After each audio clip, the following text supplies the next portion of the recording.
Olá, pessoal, boa noite. Tudo bem com vocês? Eu sou Kátia Félix, fundadora do Instituto Aprender, e também sou psicopedagoga e especialista em neurociência voltada para aprendizagem. Mais um dia de live, estamos em comemoração mês de abril ao Abril Azul, em comemoração, conscientização do autismo, né? E hoje o nosso tema é família, portador do transtorno do espectro autista e qualidade de vida. Por que nós iremos abordar esse tema hoje? Porque nós precisamos também falar a respeito da família. Porque muitas vezes, né, ou a maioria das vezes, os pais eles estão naquela preocupação de atender às necessidades do filho, principalmente os pais, e muitas vezes acabam esquecendo da sua própria saúde mental, da sua saúde física. Então, por isso que hoje nós iremos abordar essa temática. E para compor o nosso bate-papo hoje, eu vou convidar a psicóloga Cláudia Coabara para conversar com a gente a respeito desta temática.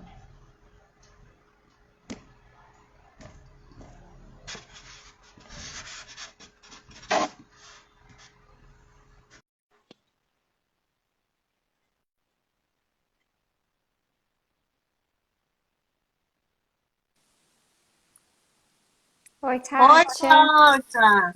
Tudo Tudo bem? bem? Tudo ótimo. E você? Tudo bem. Vamos convidar nossos seguidores para participar da live. Vamos dar uns 2 minutinhos e aí nós começamos o nosso bate-papo, tá bom? Tá bom, sem problemas.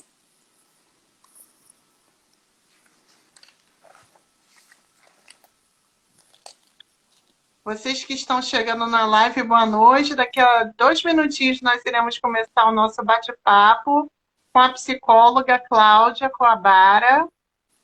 Nós iremos hoje falar a respeito do portador do espectro autista, da família e qualidade de vida.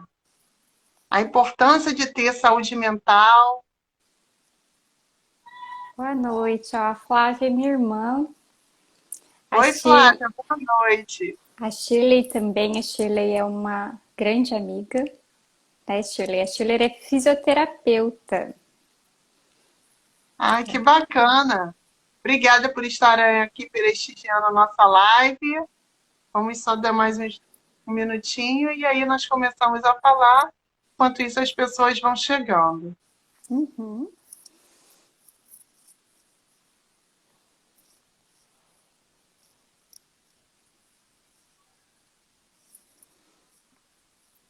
Vamos. Entrar a Rosângela Mieiro. Boa noite, seja bem-vinda.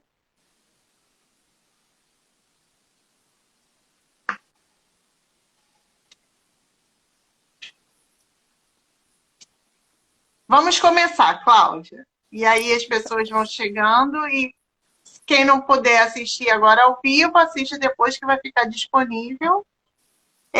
Para primeiro lugar, eu quero te agradecer por ter aceitado o convite do Instituto Aprender. Para nós é uma honra ter você aqui falando a Obrigada. respeito desse tema tão importante que é da família, né? Não basta apenas só ter o cuidado da pessoa com transtorno, também é importante que haja também todo o cuidar da família, para que justamente o processo, né, de inclusão, de adaptação seja viável e seja sadio para todos da casa. Então, para começar o nosso bate-papo, eu gostaria que você se apresentasse, dissesse quem você é e fizesse uma breve apresentação para a gente. Tá bom. Bom, eu sou a Cláudia. Eu sou formada em psicologia pela Universidade Estadual de Maringá, Paraná. Eu estou no Rio há 5 anos, mais ou menos, e desde então eu tenho atuado como psicóloga, né? Atendo crianças, famílias, também casais, atendo em grupo, enfim, né? Eu comecei aqui no Rio atendendo em ONGs, né? E hoje eu atendo no meu consultório no Recreio. Eu tenho pós-graduação em terapia cognitivo-comportamental também, que é a abordagem que eu sigo nos meus atendimentos. E acho que é isso. Olha, então vamos para a primeira pergunta. Uhum. Normalmente, quando a família descobre o diagnóstico do transtorno do espectro autista no seu familiar, vamos ressaltar que o transtorno do espectro autista, a pessoa já nasce com esse transtorno, né? Então, muitas vezes, dependendo da idade, esse transtorno às vezes nunca foi descoberto. Inclusive, eu vi no Facebook um rapaz de 40 anos que ele descobriu que tinha um espectro com essa idade. E ele disse que quando ele descobriu, ele passou a entender muitos comportamentos dele e ficou muito mais fácil o autoconhecimento por ele saber o que ele tinha, né? Por ele se identificar e saber quais eram, por que eu tenho determinado comportamento. Então, isso também ajuda no autoconhecimento. E então, quando a gente fala em relação ao transtorno, a gente não está falando apenas de crianças, porque as crianças elas crescem. Uhum. E hoje, né, que bom que esse assunto está sendo mais difundido, né? Muitas vezes os assuntos, né, nas famílias nunca teve nada disso, agora tudo é transtorno, tudo é isso, daquilo. Na verdade, sempre existiram, só que ninguém havia estudado para poder comprovar cientificamente e apresentar isso para a sociedade, até porque havia limitações de comunicação. Então, hoje tem internet, hoje é tudo mais fácil, a comunicação é muito mais acessível para qualquer pessoa. Então, hoje nós temos as informações em tempo real. Então, muitas vezes é levantada essas questões. Então, aí, quando a família descobre que algum familiar tem um transtorno, especialmente se for filho ou filha, a tendência é que o familiar se dedique integralmente a essa criança ou a essa pessoa. O tema de hoje é vivências, família, portador do transtorno do espectro autista e qualidade de vida. Poderia nos explicar que qualidade de vida é essa para o portador do espectro e também para a família? Uhum. Kátia, isso que você falou é muito importante, né? O autoconhecimento do portador do transtorno, né? Porque o que acontece? Quando a gente tem um diagnóstico, ainda que seja um diagnóstico de uma criança, né? Ainda na fase muito inicial da vida, quem recebe as maiores informações a respeito desse transtorno são os pais, né? Então, assim, os pais vão levando, e assim, eles vão tentando inserir a criança no meio, na escola. A criança, muitas vezes, ela se sente, sim, diferente das outras crianças, mas ela não tem muita informação do porquê que ela é diferente, né? Então, assim, essa informação que os pais receberam com o diagnóstico, ele precisa ser passado para a criança conforme ela vai crescendo e tendo capacidade de entender um pouquinho melhor, né? É claro que dentro de cada idade a gente vai adequar, né, as informações, a linguagem para a criança entender, mas é fundamental que a criança saiba o que ela tem, né, o porquê ela é diferente. Até porque a gente vê muitas crianças ainda, infelizmente, passando por um processo de exclusão muito cruel, né? Tanto na escola, quanto aquelas crianças que não são convidadas para as festinhas de aniversário dos amiguinhos, né? Então, ela vai passar por essas situações e ela precisa entender o porquê, né? Que o problema não é só ela, né? Que na verdade existe toda uma sociedade aí que não está preparada para essa criança, né? Que ainda existe muito preconceito, infelizmente.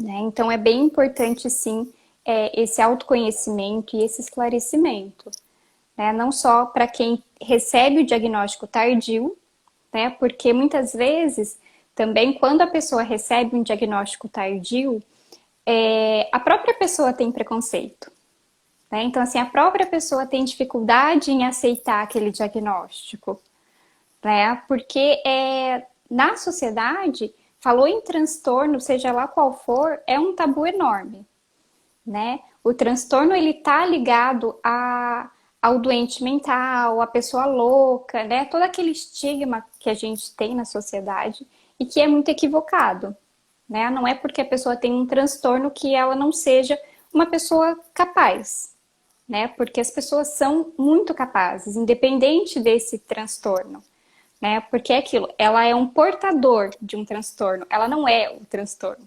Exatamente. né? Então isso é muito importante que as pessoas também fiquem atentas, né? E que a gente possa passar essas informações adiante até para desconstruir muito essa ideia do portador de um transtorno ser uma pessoa que não sabe responder por si, que a qualquer momento vai ter um surto e vai atacar todo mundo, né? Então, desconstruir essa imagem de transtorno mental enquanto louco, enquanto aquele que fica no hospício, é muito importante para a sociedade de hoje, né? Até porque quando a gente tem essa aceitação da sociedade, a gente diminui o sofrimento dessas pessoas também. Uhum. Com certeza. E você falou um ponto, né? Que a pessoa não é o transtorno. Por isso que até mesmo no nome, na chamada, eu coloquei portador, né? Porque muitas vezes, assim, eu já ouvi muitas vezes eu trabalhei em algumas instituições de ensino que falava, meu autista, não era o João, não era o Uhum. Matheus, não era a Karina, não era a Joana, era o autista, né? Então, parece, né, tem muitas discussões em cima disso, né, que o transtorno vem na frente da pessoa, mas ela é um sujeito, ela é uma pessoa que tem sentimentos, que se fere com as palavras. Muitas vezes ela pode não verbalizar, no caso dos autistas que não oralizam, mas eles estão escutando, eles Sim. estão entendendo, eles entendem o que Uhum. nós estamos falando. E muitas vezes você está ferindo e atacando essa criança, ou esse jovem, ou esse adulto, achando que não está tendo nenhum reflexo. E está tendo. Né? E quando é criança ou quando é mais nova, aí você muitas vezes vê o fulano não gosta do Bertrano. Às vezes é por isso, pelas coisas que fala, que ele está entendendo o que você está falando. Né? E é um tabu, né? Como, por exemplo, você veio, o transtorno é visto como um defeito, você tem um defeito, mas isso não quer dizer nada. Quantas pessoas que, né, teoricamente, são normais e não têm capacidades profissionais, não têm dedicação para estudar, e muitas vezes são péssimos alunos, e às vezes, dependendo da situação, não é uma questão por dificuldade de aprendizado, quando é adulto, muitas vezes é falta de interesse mesmo, eu só quero diploma e pronto. E essas pessoas são aceitas pela sociedade. Então, essas lives também, não só eu, como milhares de pessoas estão conversando sobre isso. É Uhum. importante a gente entender, né, que nós precisamos incluir essas pessoas, né, olhar o que elas têm de potencial e o que elas podem contribuir, porque elas também podem contribuir de alguma forma na sociedade, na família, ela pode ajudar. Você pode delegar algumas atividades para as crianças, para elas ajudarem de alguma maneira, né? E Até aí você porque fala, isso faz parte do desenvolvimento dessas crianças, né? Porque existe, Kátia, uma grande, uma grande questão assim mesmo, porque quando a gente tem um diagnóstico, né, aquilo que você disse, às vezes o diagnóstico vem na frente da pessoa, né? Então, assim, é aquele rótulo que a pessoa, né, coloca esse rótulo naquela criança e aí todo mundo começa a tratá-lo como um autista, né? Então, assim, muitas vezes esse autista é muito capaz e exatamente por conta desses rótulos e desses manejos equivocados que a gente tem com essa criança, ela acaba perdendo muito, muito potencial de desenvolvimento, né? Porque a gente vai exatamente tratando como você disse, né? Ah, ele não entende, ele não tem capacidade, né? E isso é uma grande mentira, né? Porque muitos autistas têm uma capacidade imensa, né? Então, essa questão do diagnóstico, desse rótulo que a gente põe, ele também é muito cruel, né? Porque faz com que as pessoas ajam com essa criança como se ela fosse só aquilo, né? Então, muitas vezes, essa potencialidade de desenvolvimento acaba se perdendo por conta disso também. Não só de desenvolvimento, mas a pessoa também perde a sua identidade, né? Porque ela Sim. passa a ser reconhecida como um transtorno e não como uma pessoa. Realmente é muito cruel e é algo que nós precisamos repensar, né, nas nossas práticas, né? Não é só no discurso, não só nas falas, mas também nas nossas atitudes em lidar com isso. E você falou a respeito da questão de autista, né?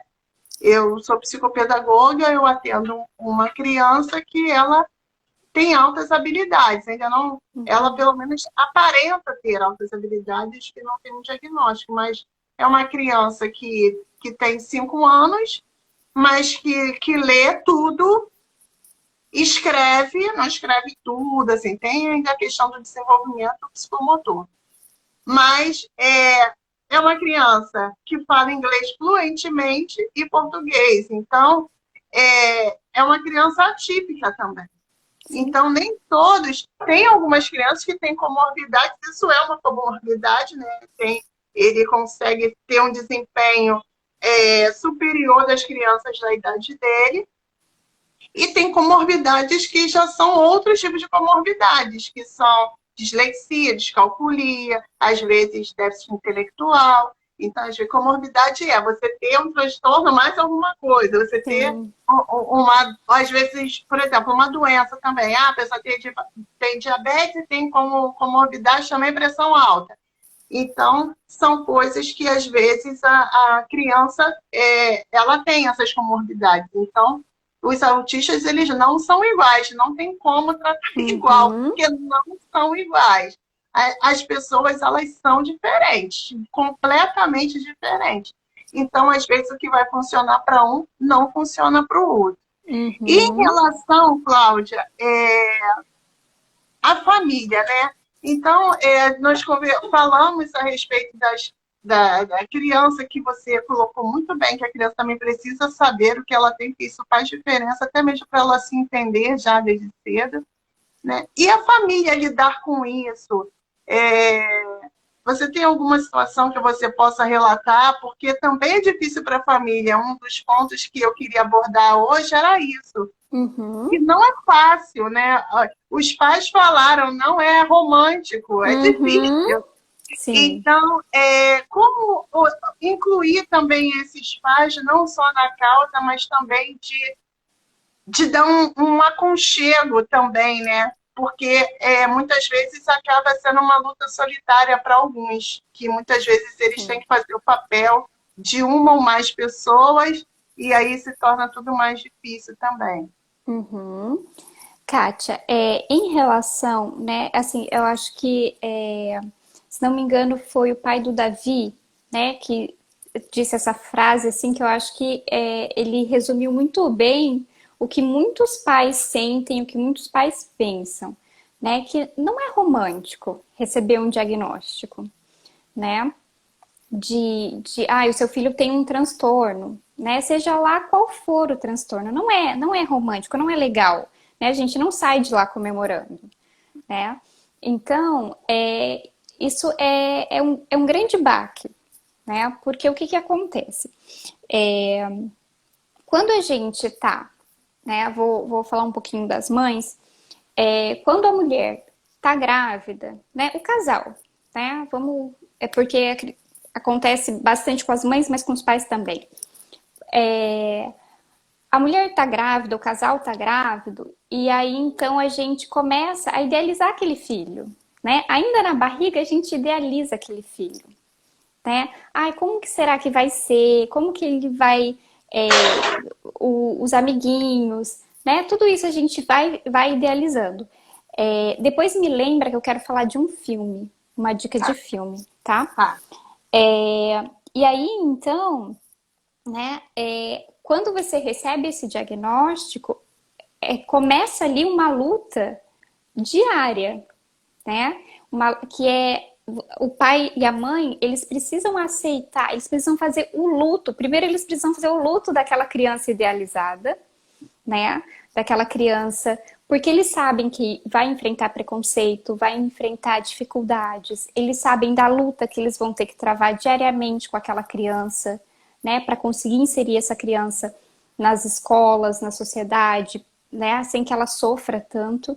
Então, eles vão precisar primeiro fazer esse luto desse filho idealizado, né? E olhar para esse filho real, esse filho que agora se apresenta com um transtorno, né? Então, é, do luto à luta. É verdade, Cristiane. É bem isso.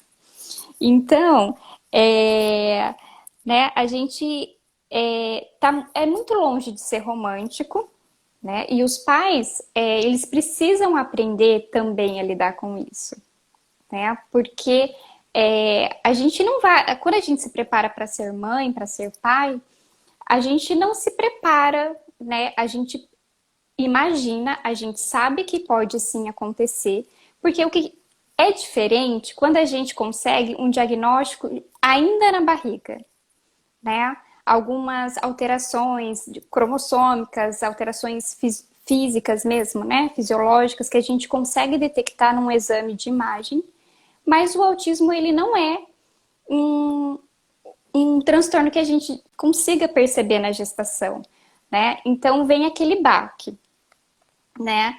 Então os pais precisam se preparar para aquilo. O que é o autismo?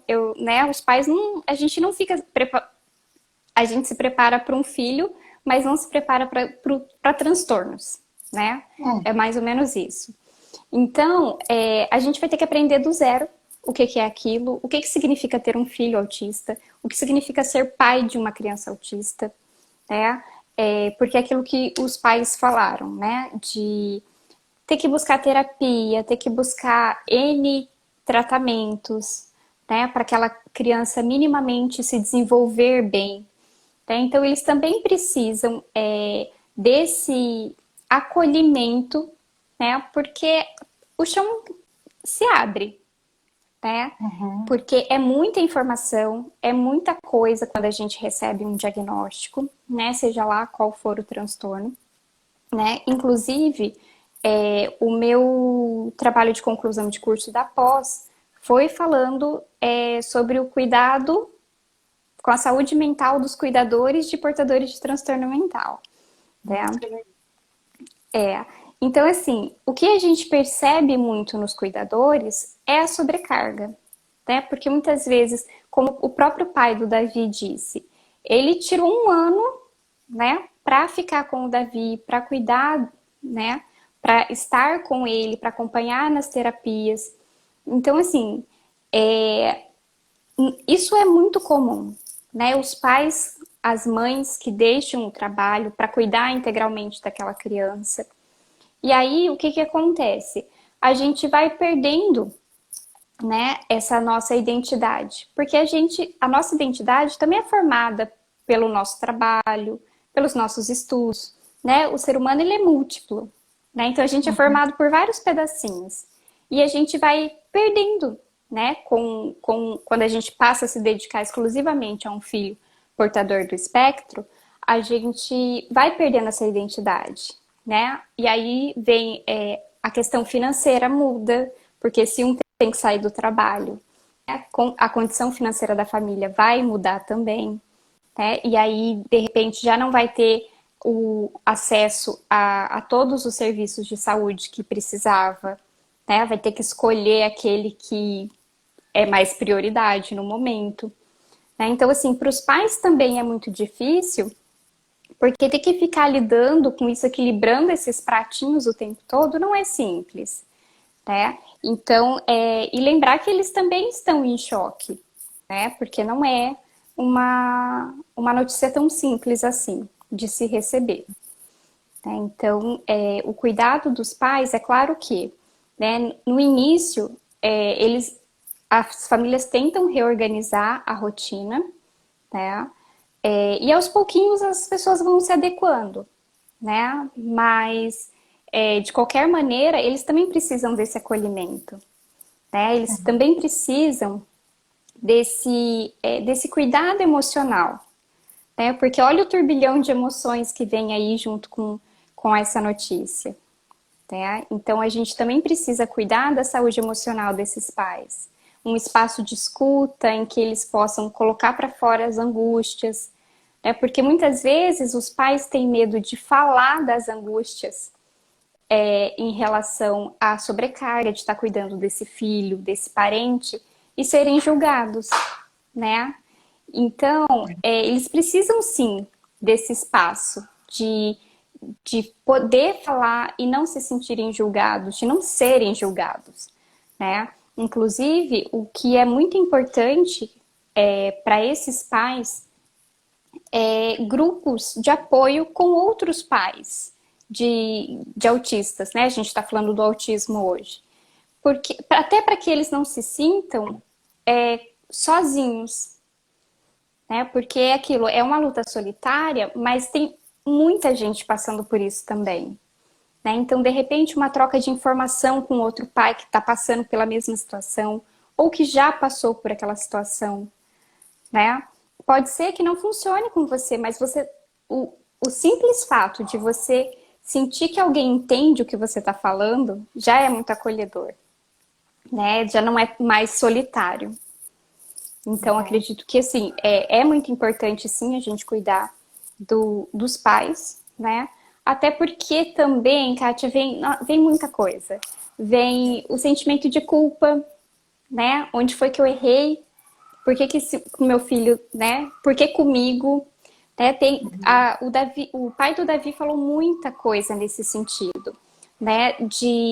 Da vergonha, do que as pessoas vão pensar, né? Eles vão achar que meu filho é mal criado, né? Então, assim, ele tem muito. A fala dele é brilhante, porque assim, eu acho que acabou representando muitos pais, né? Essa vergonha, o medo do julgamento, e até aquilo que ele falou, de que ele não conversava com o próprio filho, porque ele achava, né, que o filho não estava entendendo nada do que ele estava falando. Né? Então, assim, ele não interagia com aquela criança, né? Então era tem até, me lembra, também tem eu sou cheia dos vídeos, mas tem Não, pode falar. Tô anotando aqui. tem um curta também que, na verdade, ele fala sobre o ciclo da violência, mas tem uma parte nesse curta que é uma mãe levando a criança para a escola. E aí a menininha vai dizendo, olha mãe, um cachorro, olha mãe, nananã. E aí a mãe não tá nem aí, a mãe nem olha, não responde. E aí a menininha vai se transformando numa mochila, na mochila da escola. Como se a mãe estivesse carregando a mochila, deixasse a mochila na escola e fosse embora. Né? Então, assim, é exatamente isso. A criança, ela fica invisível àqueles pais. Né? Então, a gente não tem aquele desenvolvimento emocional da criança, não tem a formação de vínculo, que já é difícil, né? Dependendo aí da severidade do caso.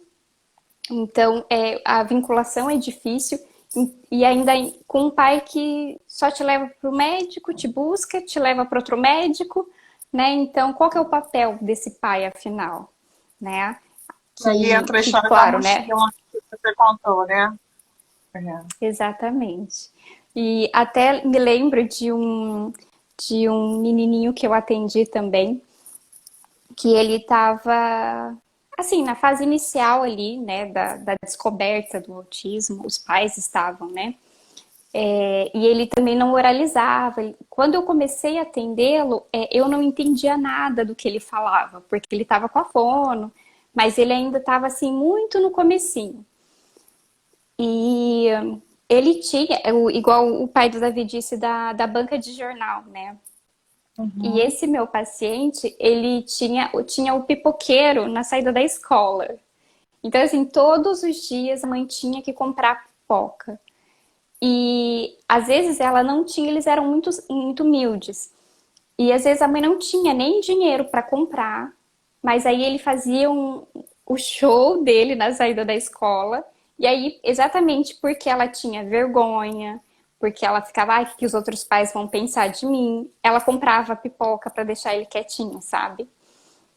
Então, assim, foram coisas que a gente foi trabalhando, né, de fazer combinados, né, porque eu falava para ela, ele entende, se você fizer um acordo com ele, ele vai entender e ele vai respeitar, se você fizer ele respeitar, né, porque ela tinha muito dó, que, ai, Cláudia, mas olha, ele já, isso é muito comum também nos pais, né, de, ai, olha, ele já tem um transtorno e eu ainda vou ficar negando as coisas para ele, né, então, assim, aquela culpa que a gente vai tentando remediar com alguma outra coisa, né? E isso acaba, mais uma vez, prejudicando não só o desenvolvimento, mas a própria relação familiar, né? Porque acaba um ficando refém do outro, né? Uhum. Então, acho que é bem bacana também esse exemplo. Quando ele falou da banca de jornal, eu já logo lembrei do carrinho de pipoca do meu paciente. Olha, eu vou ler aqui, a Shirley colocou, quando nós estávamos falando das altas habilidades, ela disse que colocou que conhece um rapaz que é portador do espectro e acabou de passar para medicina na veterinária da UFRJ. Olha que bacana, né? Nossa, que Então é legal. muito legal isso. Muito obrigada, Shirley, por ter compartilhado com a gente. E aí ela falou que ele ligou para ela todo feliz. Ah, Deixa eu com ver se tem mais certeza. alguma. Deixa eu... E tem até uma série, né? O Doctor, esqueci o nome, Good que é Doctor. justamente isso, que ele tem o espectro e ele é médico, e é um médico brilhante.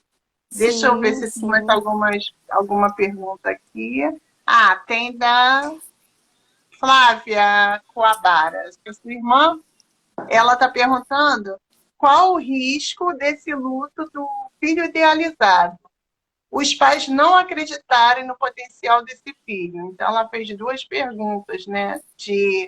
Do risco, né, desse filho idealizado e, e dos pais que não acreditam no potencial do filho. Uhum.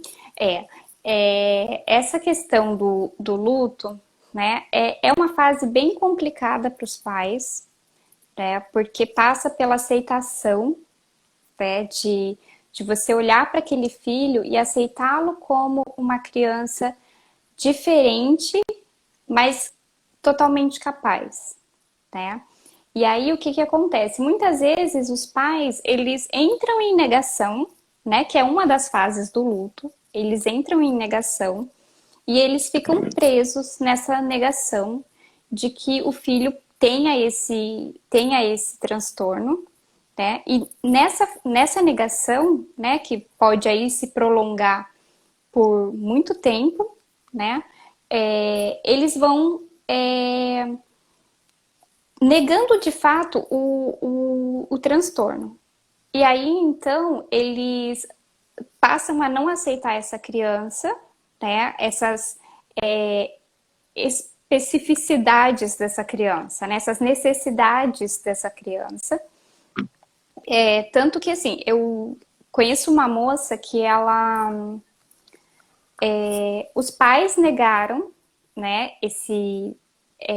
Ela tinha uns 9, 10 anos quando foi levantado a, a hipótese de que ela pudesse ser autista. E os pais não, porque isso não vai acontecer, porque na nossa família nunca teve, né? Aquela história. E aí ela só foi, de fato, ser diagnosticada aos 24 anos. Aos 24 anos. Mas até lá ela já tinha se formado, ela é formada em pedagogia, ela era palestrante. Então, assim, ela tinha muita dificuldade de lidar com esse público todo, né? Com essa interação social que um palestrante precisa ter.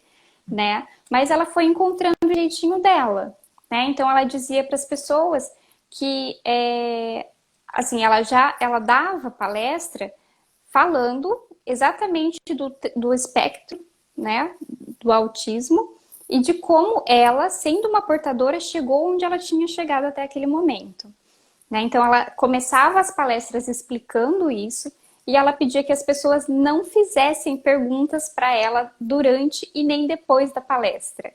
Que se eles tivessem qualquer dúvida, que eles mandassem por e-mail para ela, porque aí ela Uhum. responderia, né? Porque ela sabia que aquela interação era demais para ela, né? Então, assim, ela foi dando conta, né, de todas as dificuldades que ela teve e foi encontrando meios funcionais de lidar, né, com as dificuldades que ela tinha, né?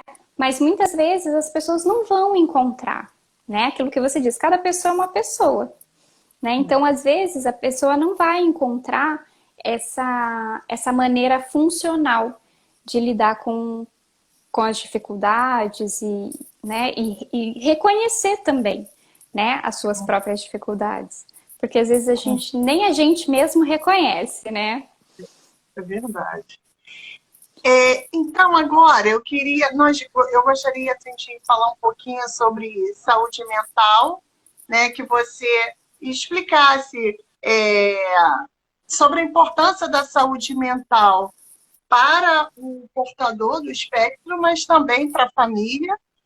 E que dicas você poderia dar para que essa saúde mental ela seja conquistada? Porque eu acho que saúde mental é uma conquista diária, porque você tem que lutar contra o seu eu para você alcançar ou conseguir não só coisas externas, mas até mesmo coisas internas. É uma percepção minha pessoal.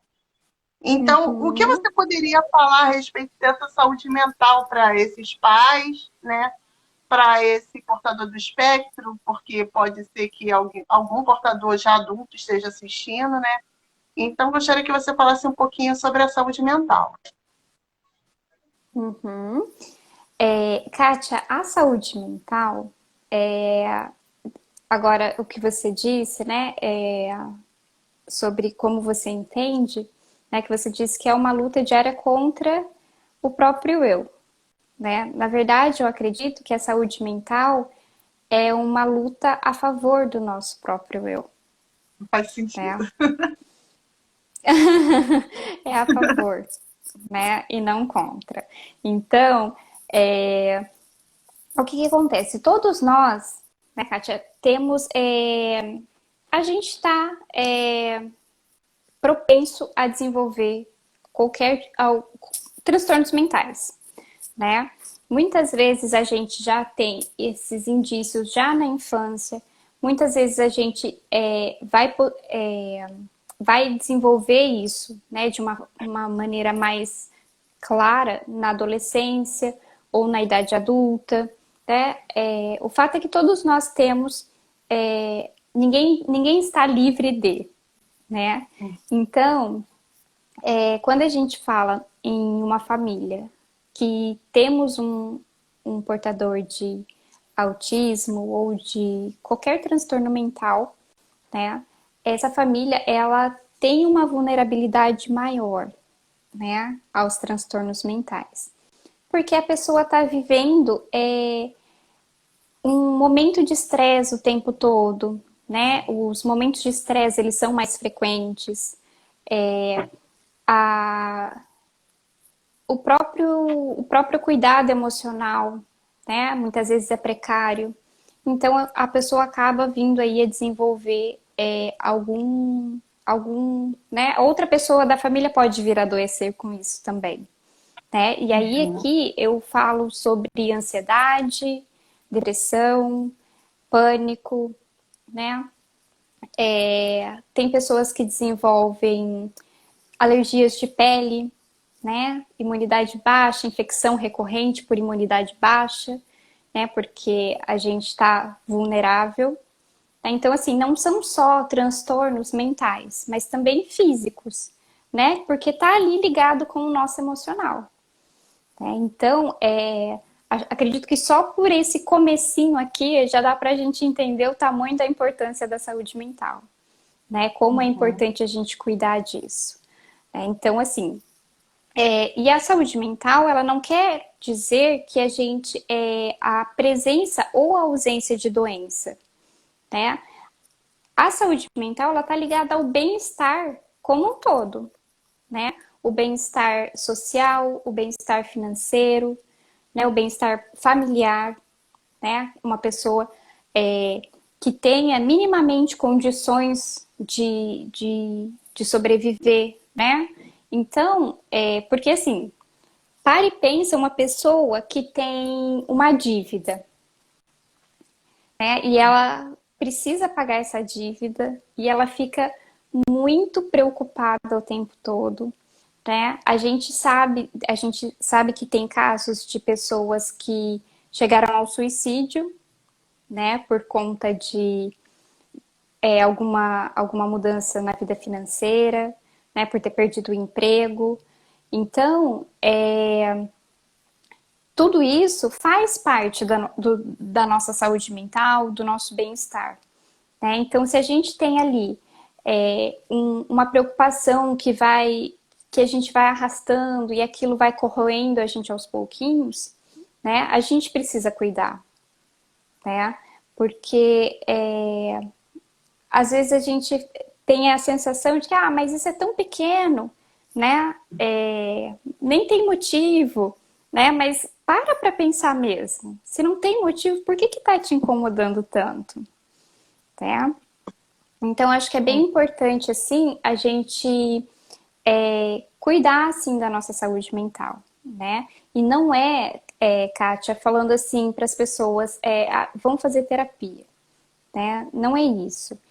É isso também, mas o nosso autocuidado, né? Ele é possível ser feito fora da terapia também, né? Porque é aquilo que eu sempre falo para os meus pacientes e para todo mundo, né? Não espere chegar no fim da linha para você procurar ajuda, né? Não espere as coisas estarem naquele ponto que você já não está suportando mais nada para você começar a agir de uma maneira que te faça bem, né? Então, assim, atividade física é um fator muito protetor de saúde mental, saúde física, né? A gente não precisa nem falar. Inclusive agora também na pandemia a gente já está tendo pesquisas, né? De que as pessoas que praticam atividade física, né, elas é um fator protetivo porque aumenta a imunidade, né? Então isso é importante também, né? E é uma forma de autocuidado, né? A gente fala, mas atividade física é vida, gente. É vida, porque faz muita diferença. Melhora sono, melhora a disposição, melhora muita coisa, muita coisa, né? Então isso é bem importante. E são várias pequenas maneiras, né? A gente achar uma atividade prazerosa que a gente goste de fazer, né? Pode ser um artesanato, pode ser cuidar de plantinha, né? A gente viu agora na pandemia também o quanto as pessoas passaram a ter plantinhas em casa, né? Eu fui uma delas, né? Enchi de plantinha a casa toda, porque é uma coisa que faz bem pra gente, né? A gente cuidar da plantinha, né? A gente exercer a paciência de ver aquela plantinha crescendo, né? Porque às vezes a gente vai, eu sou uma dessas, vou lá, cutuco a plantinha, mato a plantinha porque ela estava nascendo e eu cutuquei. Então, assim, são pequenas coisas que a gente vai agregando no nosso dia a dia que trazem bem-estar, né? Uhum. Você aprender uma coisa nova, uma língua nova, um prato novo, uma comida nova. Tudo isso aumenta o nosso senso de capacidade, né? De olha só, eu consegui fazer, né? Essa alegria de ter conseguido fazer, né? De olhar para aquilo e falar, olha, fui eu quem fiz, né? Eu acho que isso é muito importante, né? Então, quando a gente fala de saúde mental, a gente não está falando só, vai para o psiquiatra tomar remédio. É exatamente para você não precisar ir até o psiquiatra para tomar remédio, né, que a gente precisa ter esses cuidados com a saúde mental no dia a dia, né?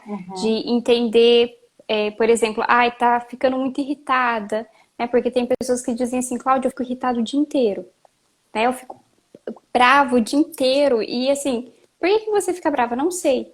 Tem certeza, né? Porque assim, não dá para ser à toa, né? Então, prestar atenção nas emoções, né? Porque a gente tem emoções o dia todo, né? Às vezes a gente está muito feliz de manhã, vai chegando no meio da manhã, a gente lembra de uma coisa, já fica chateada, dali a pouco passa, né? Então, assim, a gente vai tendo essas oscilações normais de humor durante o dia, mas se é muito recorrente, né? Eu sinto raiva o tempo todo, então alguma coisa está errada.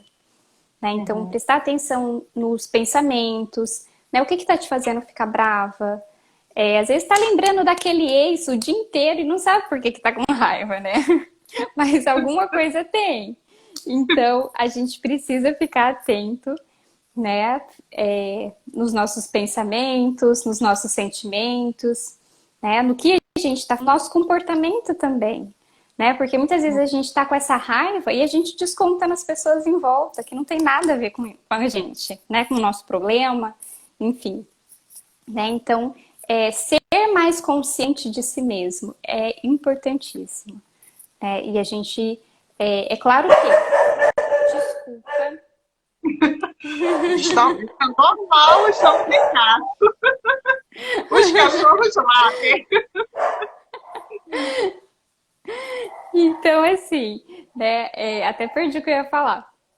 Mas, enfim, né? A gente. É claro que a terapia, a psicoterapia, é um processo que vai facilitar esse autoconhecimento, esse autocuidado, né? Mas não significa que a gente também não possa fazer por si mesmo, né? Cláudia, tem uma pergunta aqui, é porque estava no privado e eu só vi agora.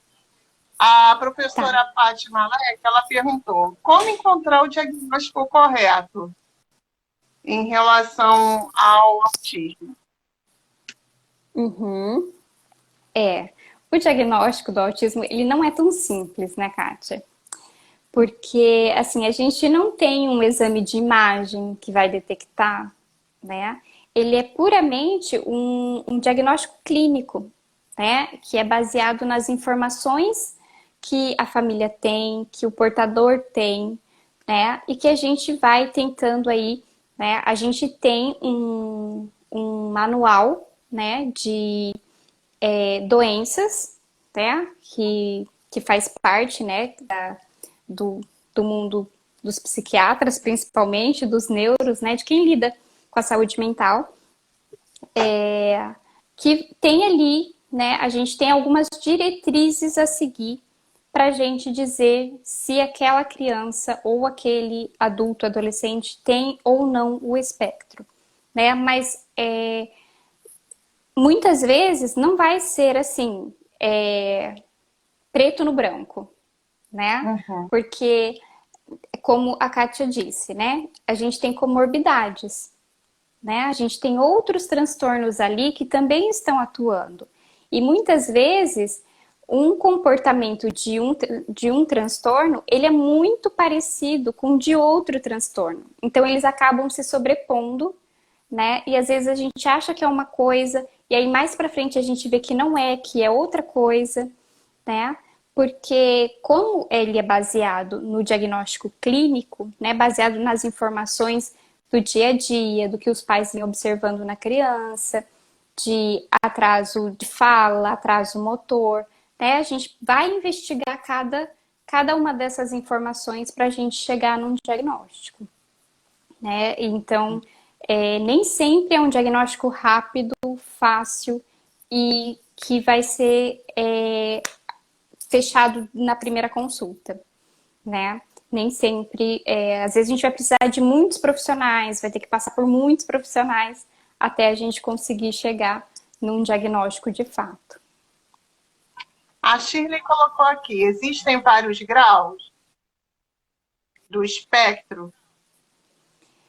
Se, Sim, Shirley, a gente tem sim, né, diferentes manifestações, né, do autismo, né? Alguns vão ser mais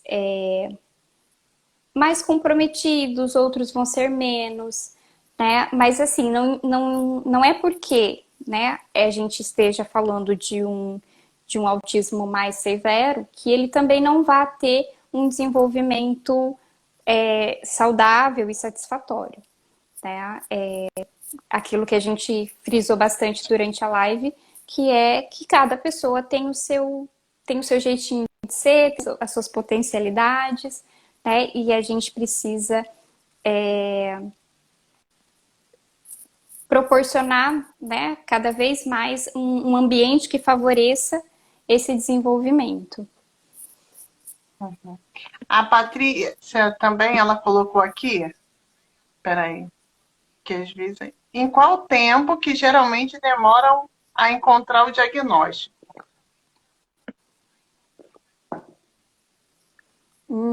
Depende.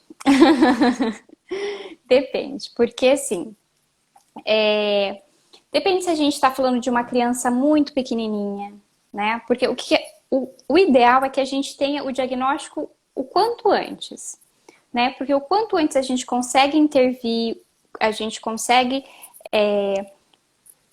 proporcionar um cuidado multidisciplinar para essa criança, melhor, né? Mas também vai muito da própria aceitação dos pais, né? Porque às vezes os pais vão em um neuro e aí ele diz, olha, né, a gente está aqui desconfiando de um autismo, e aí os pais dizem, não pode ser isso, e aí levam para outro, né? Então, assim, a gente também precisa pensar na própria aceitação dos pais, né? Enquanto receber um diagnóstico. Porque às vezes os pais levam essa criança achando que pode ser uma coisa e de repente a outra muito mais grave, né? Assim, muito mais intensa. Então, eles acabam entrando também em negação, né? Mas, assim, olha, eu juro que eu não consigo nem te dizer, assim, um tempo para encontrar um diagnóstico de autismo. Porque às vezes acaba demorando muito mesmo, né? Porque até aquilo que o pai do Davi também falou, né? Não, no tempo dele ele vai falar, no tempo dele ele vai andar, né? Então, assim, a gente também tem esse comportamento de, não, no tempo dele as coisas vão acontecer, né? Ai, a gente que tá apressando, né? Porque a gente não quer, de fato, enxergar que possa ter um probleminha ali, né? Uhum. Então, também tem toda essa questão, né? Entendi. A Cristiane, se eu não me engano, Patrícia, a filha dela, se eu não me engano, não sei se ela ainda está na live, ela é diagnosticada. Então, se você estiver ouvindo, Cristiane, você coloca. Mas não é um padrão, tá, Patrícia? É uma média. Se eu não me engano, eu conheço essa criança que eu atendo, acho que levou, em média, 2 anos ou um pouco mais para ter o Uhum, diagnóstico. Então, depende muito. Não tem como, não tem fórmula de bolo, esses tipos de coisa não tem fórmula de bolo. Ah, a Cristiane colocou um oi. é. Ela não tem, assim, não tem como, não é um exame de imagem como a Cláudia falou, não é algo assim é, objetivo. Pelo contrário, é muito subjetivo. Uhum, Cláudia não, a Cristiane estava falando que a professora a Patrícia, ela perguntou quanto tempo que normalmente leva um diagnóstico. E aí, se eu não me engano, a sua filha foi diagnosticada. E eu queria, se você pudesse compartilhar o tempo que levou para o diagnóstico, mas nós deixamos claro que não é um padrão.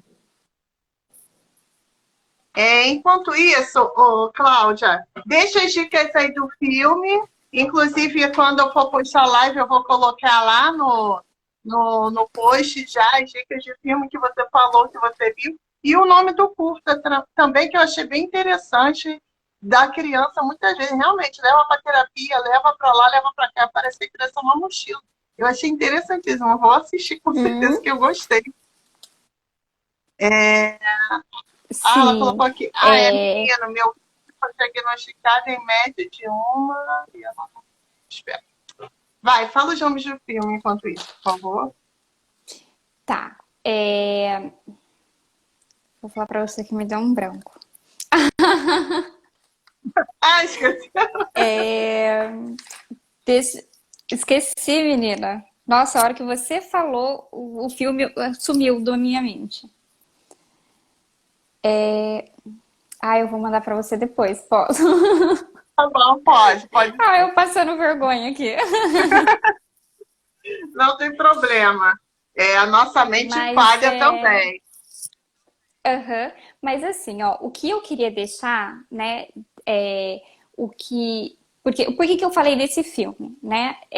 Ai, gente, ele é alguma coisa. Ele é a história de um menininho que os pais não podem ter filhos, tá? Vou só dar uma assim, bem por cima.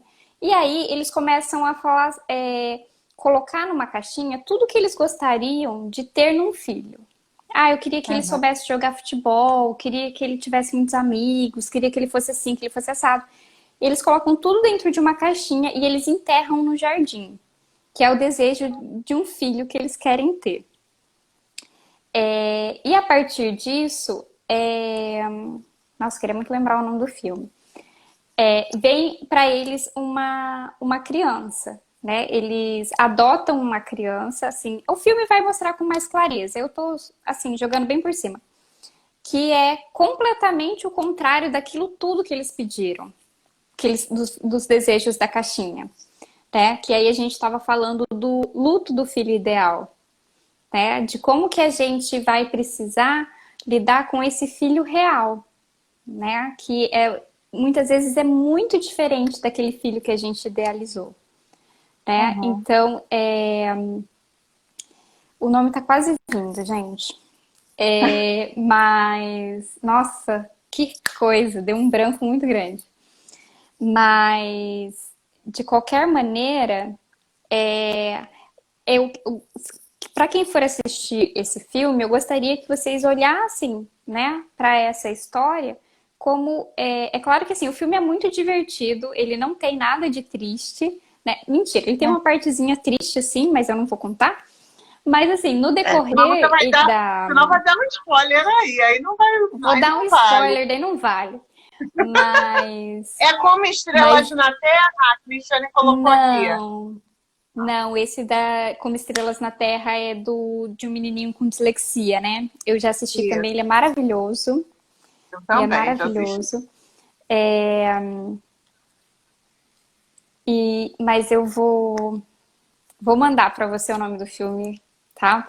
E assim, é um filme bem sessão da tarde mesmo, sabe? Mas ele é um filme assim que eu acho que tem muita, se a gente olhar para ele com carinho, ele tem uma lição muito grande. Entendi. Cláudia, nós chegamos ao final da nossa live. Muito obrigada por sua contribuição. Tenho certeza que esses assuntos que foram abordados irão contribuir com os pais e com outras pessoas. Quem assistiu, eu peço que replique, porque esses assuntos eles precisam ser difundidos, precisam ser conversados. E também fazer um convite para vocês. No sábado, dia 24 de abril, é o Dia Nacional da Libras. E a nossa convidada será a professora Patrícia. Nós iremos fazer, vai ser atípico, nós iremos fazer no sábado, às 11 horas da manhã, essa live. Ela é professora de Libras e ela trabalha com inclusão, inclusive com autistas que não oralizam. Então, a Libras, né, que é a língua brasileira de sinais, que é a segunda língua do país, ela justamente vai mostrar que a criança não oraliza, mas através dos sinais, da língua dos sinais, ela pode se comunicar com outras crianças, com a família, né? É algo também que precisa muito ser discutido no Brasil a respeito de um idioma. Eu li uma reportagem e eu achei super interessante que ela falou que os surdos, eles são estrangeiros no próprio país. Então, achei isso bem interessante, né? De você ser um estrangeiro no seu país porque as pessoas não falam a sua língua, né? Que Libras é um idioma, é o segundo idioma do nosso país. Mas esse assunto, eu convido vocês a participarem nesse sábado agora, dia 24, às 11 horas da manhã. Mais uma vez, Cláudia, muito obrigada. É uma honra ter você aqui batendo esse papo com a gente. Muito obrigada. A sua contribuição, com Obrigada. certeza, valeu a pena. E aí, depois, quando você lembrar o nome do filme, você me fala que aí eu coloco lá junto com a live. Muito obrigada a todos que participaram. Obrigada pelas perguntas. E um beijo para todos vocês. Um beijo, Cláudia. Muito obrigada, tá? Tchau. Obrigada, Kátia. Obrigada para todo mundo que assistiu, que esteve aqui com a gente, tá? E eu quero dizer que se alguém quiser conversar também, eu estou disponível, tá? Se alguém tiver qualquer dúvida e ainda quiser esclarecer, tá? Eu fico à disposição de vocês. Fala o teu É só Instagram. entrar em contato Cláudia. pelo... Meu Instagram é Cláudia Coabara, tracinho psicóloga, tá? Acredito que a Kátia vai deixar também marcado, né? O meu Instagram, para quem quiser. E eu fico à disposição de vocês para o que vocês precisarem, tá bom? Um Tá beijo e bom. obrigada. Obrigada. Tchau. Tchau.